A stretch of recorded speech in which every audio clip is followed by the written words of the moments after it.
Usap-usapan po ngayon, hindi lang po dito sa bansa, maging sa ibang bansa, ito pong bagong variant ng COVID-19. Ang tawag nga po ay Nimbus o tinatawag din pong razor blade. Para po ipaliwanag yan sa atin, kasama po natin ngayon mula po sa mula sa DOH, isang infectious disease expert, Dr. Edsel Salvania. Good morning po, Doc.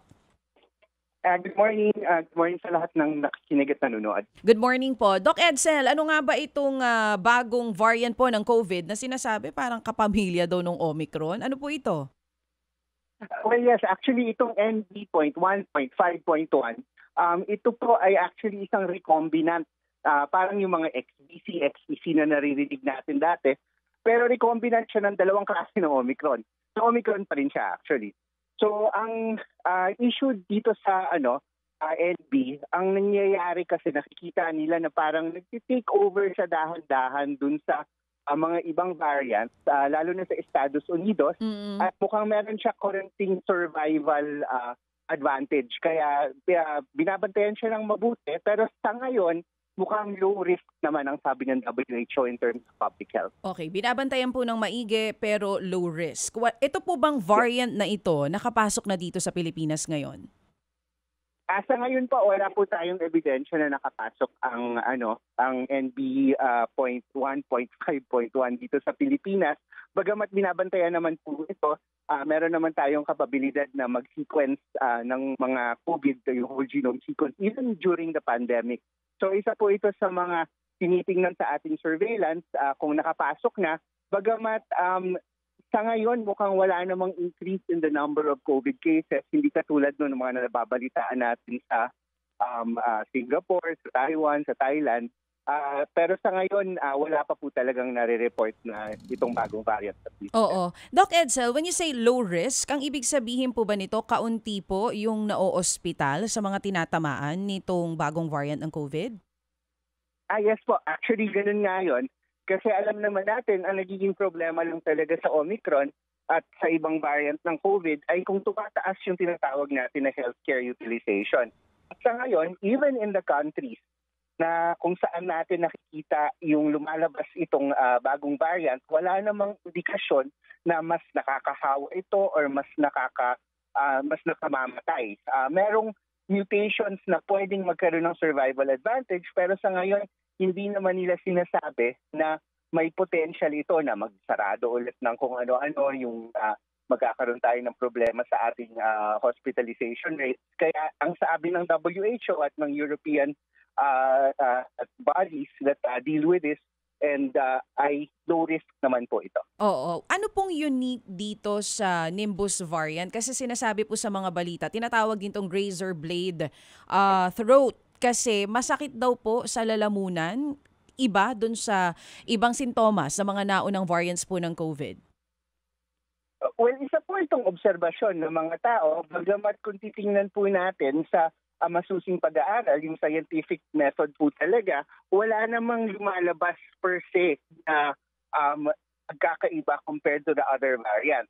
Ito po ay tinatawag na anecdotal, sinasabi ng mga tao na parang, compared dun sa ibang COVID infections ko, parang masama to dahil ang sakit ng throat. In fact, some COVID infections kasi parang halos hindi naman sumasakit yung throat, pero napapansin ng iba na pag nag-test sila na positive, mukhang meron talaga silang sore throat. Pero sa ngayon, pinag-aaralan ito ng mabuti at minsan naman, tama naman pag napapansin ng mga tao. Pero sa ngayon, kailangan po natin yung tinatawag na systematic na pag-aaral para masabi talaga natin.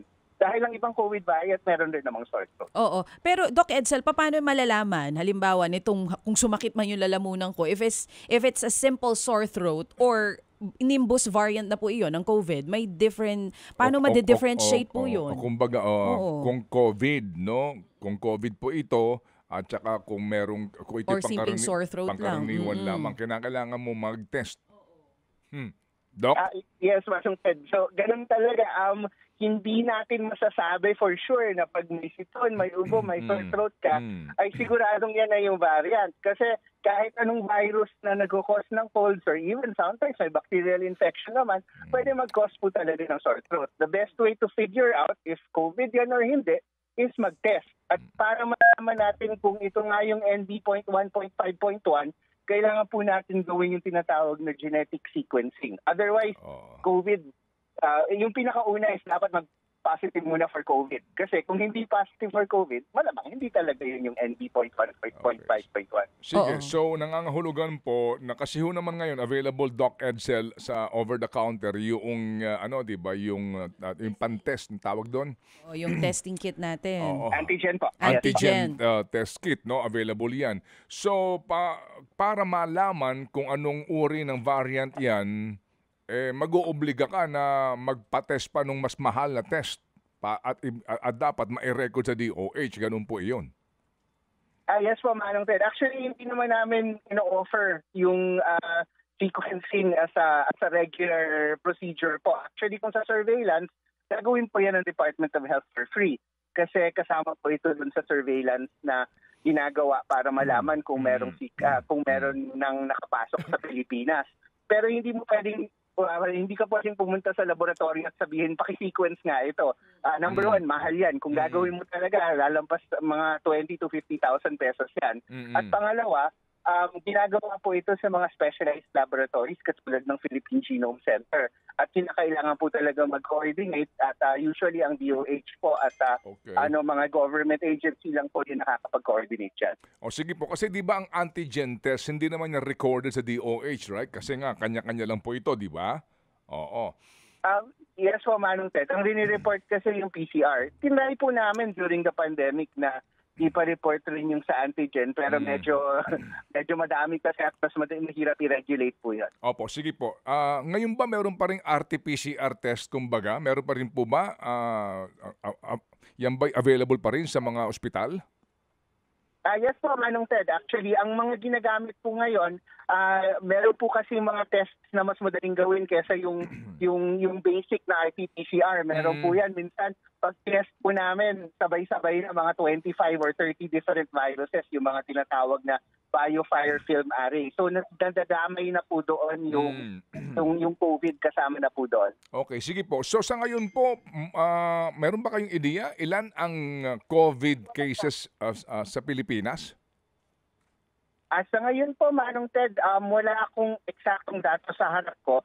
Pero sa pag-uusap ko po sa Department of Health, wala naman po tayo nakikitang increase in the number of cases. Bagamat hindi na nga routine yung pag-test. Pero at sa mga ospital na pinupuntahan ko po ngayon, wala ako ng isang COVID na pasyente. Okay, sige po. So, sige. So, yes po. Doc, tanong lang kung gumagana pa rin yung mga bakuna natin dito sa bagong variant. Yes, well, kung sinasabi kasi natin gumagana in terms of protecting us from severe disease, so mukhang gumagana pa rin dahil Omicron lang rin naman po ito. Yung sa pag-prevent na paghahawa, matagal na po talagang medyo mababa yung efficacy nun kasi hindi na ganun ka-match yung antibodies. Pero ang pinaka-importante po kasi is hindi maging severe. And patuloy po yung yung effect ng mga bakuna na binigay sa atin dati in preventing severe infection po. Okay, sige po. So, Doc Edsel, as usual, salamat po ng marami sa inyo pong panahon na ibinigay po sa aming programa. Kami po'y muli natuto po sa ating pong panayam na ito. Salamat, Doc. Thank you very much po and stay safe. Opo, thank you. Si Dr. Edsel Salvania, ang ating pong consultant.